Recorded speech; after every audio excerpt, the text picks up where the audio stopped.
겁니다. 물론 1심 선고이고 이 별도의 재판부였습니다. 그래서 이 서로 다른 증거 관계를 놓고 판단한 만큼 이상민 전 장관의 재판부가 이를 반드시 따라야 하는 것은 아닙니다. 네. 다만 이 전 장관의 계엄 가담 여부와 별도로 이 12.3 계엄 선포 이 자체에 대해서 정반대 해석을 내놓을 수 있겠는가, 이런 것은 좀 쉽지 않을 것이라고 보는 법조계의 시선이 조금 더 많습니다. 네. 결국 오늘 선고의 핵심은 이 전 장관이 12.3 계엄 선포 과정에 얼마나 가담을 했는지, 언론사 단전 단수 지시를 했는지, 이런 것들이 될 것으로 보입니다. 그렇다면 오늘 선고가 다음 주에 윤석열 전 대통령 선고 지금 예정돼 있는데 이런 부분에도 뭐 영향을 줄 수 있다, 뭐 이렇게 판단해야 되는 겁니까? 어떻습니까? 네, 이제 정확히 일주일 뒤죠. 이제 오는 19일 윤석열 전 대통령에 대한 내란 우두머리 혐의 재판 선고가 예정돼 있습니다. 예. 지금쯤이면 사실 윤석열 전 대통령 이 재판부도 어느 정도 결론을 내리고 이제 판결문을 쓰고 마무리하는 단계에 있을 것으로 보이는데요. 다만 이 헌법과 법률이 규정하고 있는 재판 독립의 원칙상 모든 재판부는 독립적으로 판단을 해야 됩니다. 네. 그러므로 오늘 선고가 혹은 한덕수 전 총리의 선고가 직접적인 영향을 미칠 것이라고 말하기는 어렵습니다. 다만 한덕수 전 총리에 이어 이상민 전 장관 재판부까지 이 12.3 비상계엄을 내란이라고 규정을 하고 이 내란 중요 임무 종사라는 혐의를 인정을 하게 된다면 이 논리적으로는 해당 내란을 실행한 주범이 있어야 되지 않겠습니까? 그렇죠. 그러니까 내란 우두머리가 있어야 하는 상황이 되는 겁니다. 네. 이에 내란 우두머리 혐의를 받는 윤석열 전 대통령에 대해 완전히 다른 판단을 내놓을 가능성은 조금씩 줄어들지 않겠느냐, 이런 전망들이 나오고 있습니다. 이 윤 전 대통령에 대한 선고는 말씀드린 것처럼 다음 주 목요일 오후 3시 생중계로 진행이 됩니다. 네, 알겠습니다. 오늘 여기까지 듣도록 하겠습니다. 지금까지 김태훈 기자와 함께했습니다. 고맙습니다.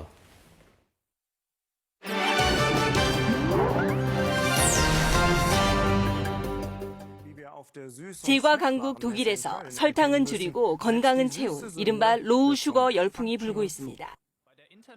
세계 최대 규모의 쾰른 국제 과자 박람회 현장. 올해 전시장 전면을 장식한 주인공은 설탕을 대폭 줄이거나 아예 넣지 않은 저당, 무당 제품들입니다. 단순히 단맛을 덜어내는 데 그치지 않고 천연 원료나 혁신적인 대체 감미료를 사용해 맛과 건강을 동시에 잡았습니다. 특히 수급이 불안정한 카카오 대신 해바라기 씨 등을 발효해 초콜릿 특유의 풍미를 완벽히 재현한 신제품이 큰 인기입니다. 건강한 성분을 꼼꼼히 따지는 소비자가 늘면서 독일 제조사들은 설탕을 최대 30%까지 낮춘 라인을 아예 주력 상품으로 내세우고 있습니다. Ob da jetzt weniger Zucker ist oder mehr, dann nehme ich auf jeden Fall das mit dem wenigen Zucker und mehr Protein. 덜 달게, 더 건강하게라는 변화된 인식이 독일을 넘어 전 세계 제과 시장의 새로운 표준이 되고 있습니다. 엔화 약세가 이어지는 가운데 일본에 살면서도 달러로 돈을 벌려는 사람들이 늘고 있습니다. 도쿄의 한 스타트업이 근로 수입을 달러로 받기를 원하는 사람들을 대상으로 온라인 강좌를 열었습니다. 강좌에서는 해외 단기 고용을 모집하는 사이트 활용을 비롯해 번역 업무, 인공지능 AI에게 일본어를 학습시키기 위한 일본어 대화 녹음 등 다양한 수익 창출 방법을 소개하고 있습니다. 엔화 가치가 하락할수록 엔화로 환산했을 때 수입이 늘어나는 만큼 수강생 수가 갈수록 늘고 있습니다. 이와 함께 미국이나 영국 등 해외 온라인 사이트에 판매 상품을 등록하는 일본인들도 늘고 있습니다. 일본에서 나오는 중고 명품이나 카드 컬렉션 등은 보존 상태가 좋아 특히 인기를 끌고 있습니다. 다만 국가별로 비즈니스 관행이 다르고 관세 문제 등이 발생할 수 있어 주의가 필요합니다. 엔화 약세 속에서 외화 수입을 모색하려는 움직임은 앞으로도 계속될 전망입니다. 눈과 얼음 그리고 추위를 체험하기 위해 3,000km 거리를 마다하지 않고 중국 아열대 지역 사람들이 지린성을 찾고 있습니다. 지린성 터산 마을에서 특별한 줄다리기 시합이 열렸습니다. 따뜻한 남부 광둥성에서 온 관광객이 꽁꽁 얼어붙은 강물 위 얼음판에서 힘차게 줄다리기 시합을 펼칩니다. 어린 학생 20여 명과 학부모 10명으로 구성된 눈 체험단입니다. 영하 20도를 육박하는 한파에도 아랑곳하지 않습니다. 我来自广州，我最喜欢的是看雾凇。我最喜欢坐那个滑雪橇，从那个雪的那个坡滑下来。 지난 1월에만 후난성, 후베이성, 상하이, 광시 등 중국에서 대표적인 아열대 기후 지역 53개 체험단 4,200여 명이 토산마을을 방문했습니다. 고무 보트 타고 설원 달리기, 겨울 낚시, 그리고 얼음 무릎만큼 쌓인 눈밭을 걷는 체험이 인기를 끌고 있습니다. 노란 살구의 본고장으로 불리는 베트남 중부 지아라이성. 노란 살구의 황금빛 꽃망울이 탐스럽게 피어나고 있는데요. 비옥한 토양과 온화한 기후라는 천혜의 조건에서 숙련된 지역 농민들이 전통 방식으로 키우고 있습니다. chăm quanh năm vậy rồi coi như là từ hạt giống luôn. Thì uốn nắn thế thì nó cũng tạo thế đủ dáng. 베트남 최대 명절인 음력설을 앞두고 재배 농가들은 그 어느 때보다 분주합니다. 풍요를 기원하고 새봄을 맞이하는 의미의 꽃으로 베트남 전국에서 주문이 쇄도하는데요. 농민들은 최근 수세기를 이어온 전통적인 재배 방식에 소셜미디어 플랫폼을 통한 라이브 커머스라는 현대적인 판매 전략을 더해 활로를 더 넓혔습니다. Bán mai trên mạng thì cũng có cái ưu điểm là em được bán mai cho khách đi ở xe, mua mai ở trên mạng để gửi về quê. Tụi em bán mai theo cách livestream. 농민들의 땀방울과 디지털 기술이 만나 음력설을 앞두고 지아라이의 황금빛 봄기운이 전국 각 가정으로 배달되고 있습니다. KBS 월드뉴스입니다.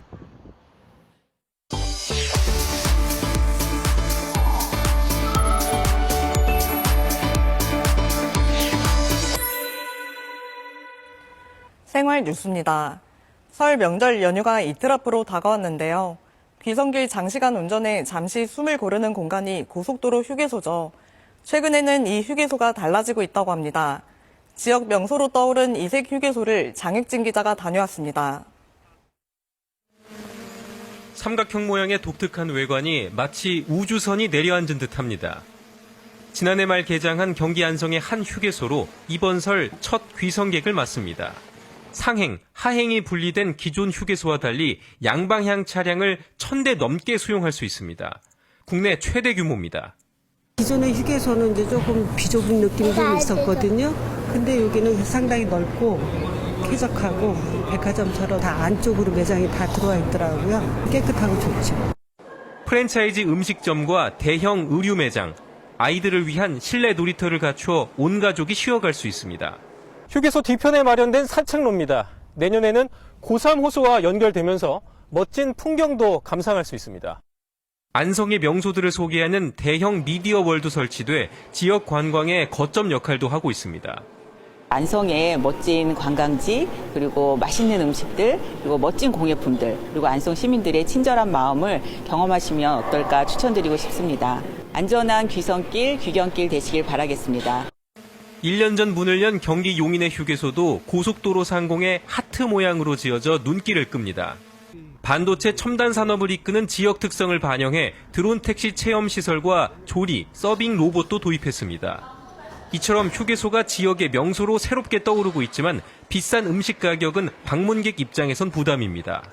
휴게소 측은 가격이 싼 소포장 메뉴를 늘리고 지역 식재료를 활용해 단가를 낮추는 방안을 검토하고 있습니다.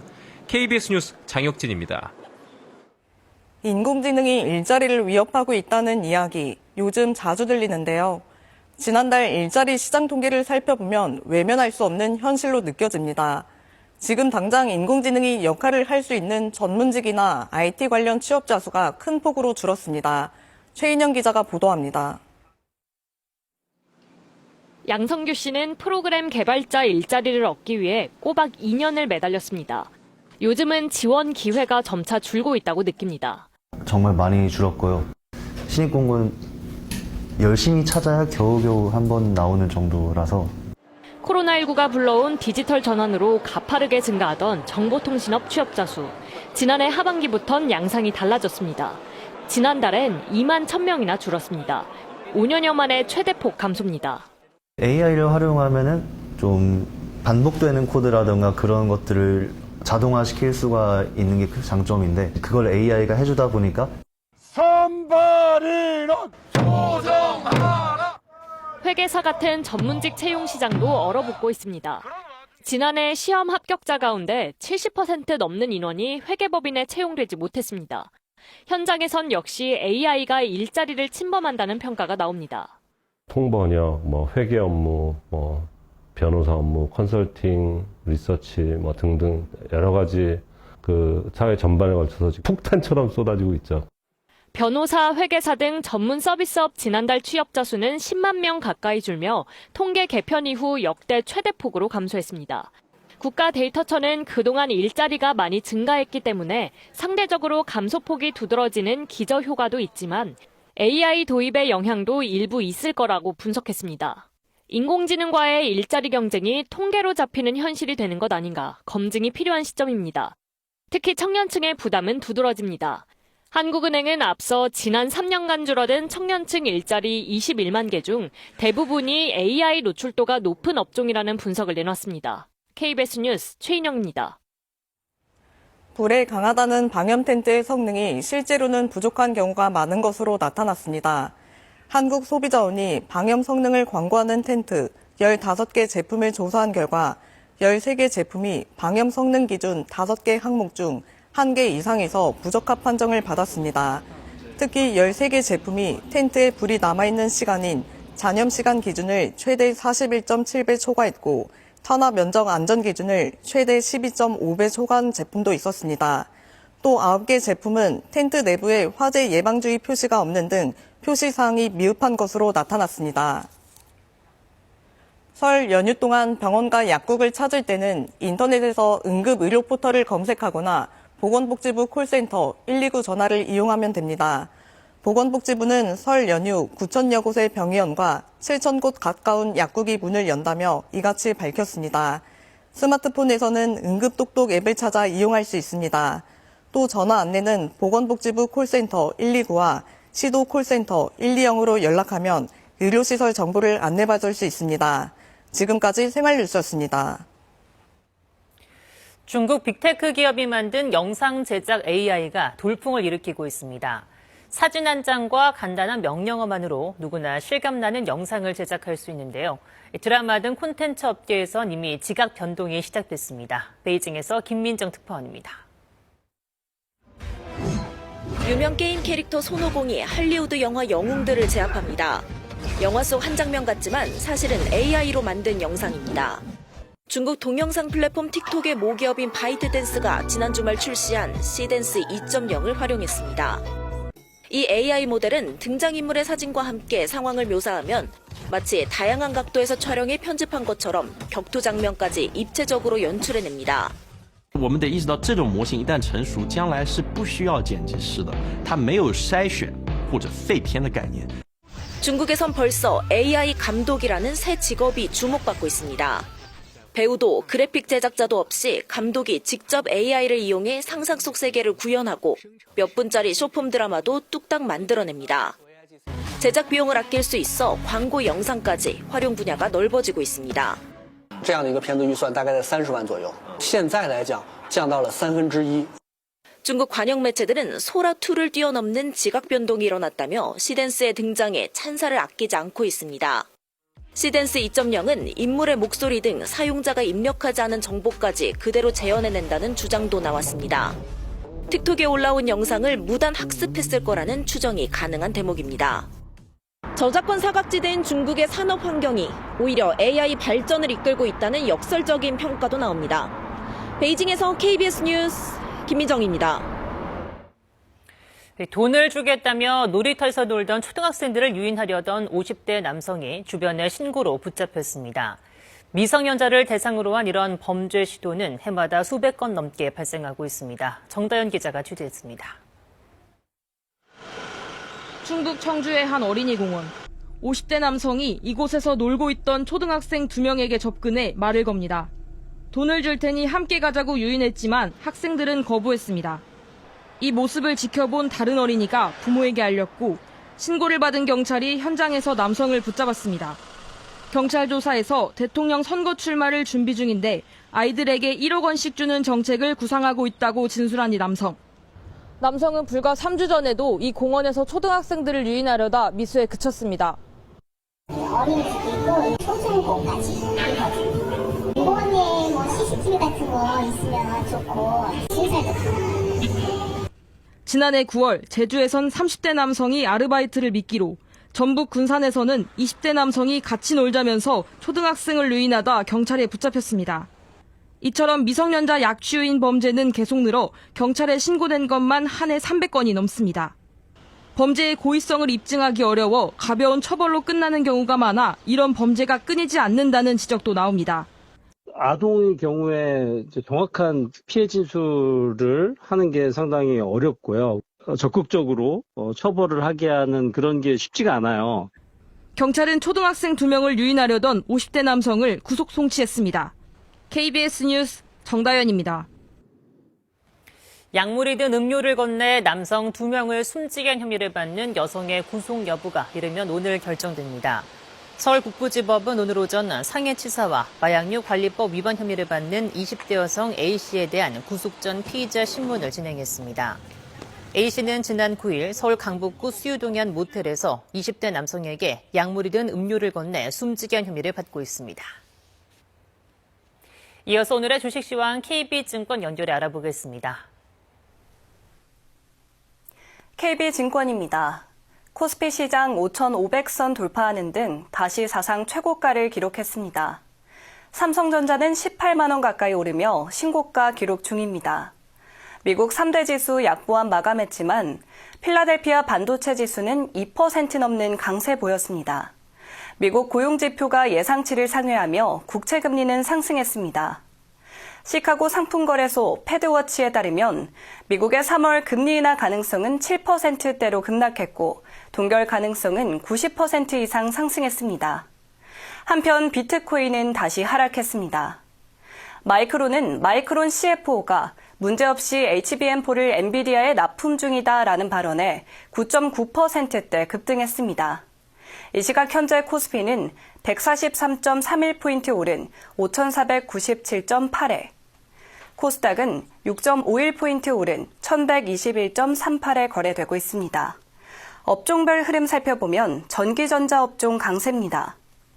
코스피 현 선물 시장에서 외국인들은 2천억 원 넘게 순매수를, 기관도 현물에서 1조 2천억 원 넘게 매수 중입니다. SK하이닉스와 한미반도체를 비롯한 반도체주들, 금융과 음식료, 지주사와 2차전지 관련주, 건설기계 좋은 흐름 보이고 있습니다. 이 밖에도 LS와 LGU+, 롯데케미칼 강세입니다. 반면 이마트와 LG전자, 금호타이어와 한온시스템은 약세입니다. 미국 증시에서 다우지수는 5121.39회, 나스닥은 23,066.47에 마감됐습니다. 현재 아시아 시장 중국 증시가 상승하고 있고 일본 증시도 상승하고 있습니다. 이 시각 현재 달러화에 대한 원화 환율은 1,443원 70전에 거래되고 있습니다.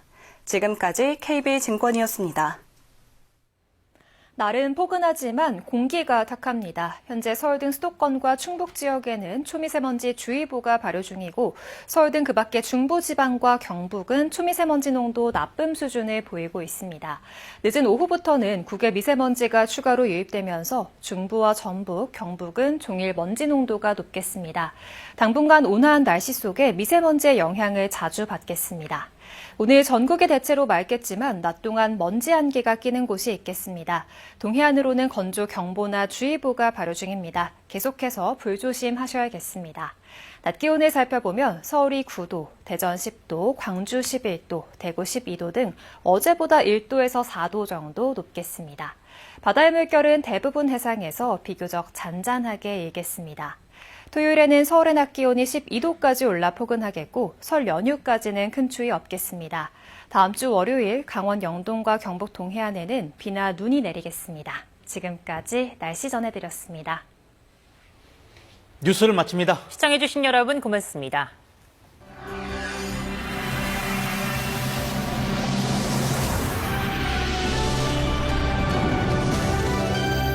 고농도 미세먼지 발생 시 외출 후 행동 요령.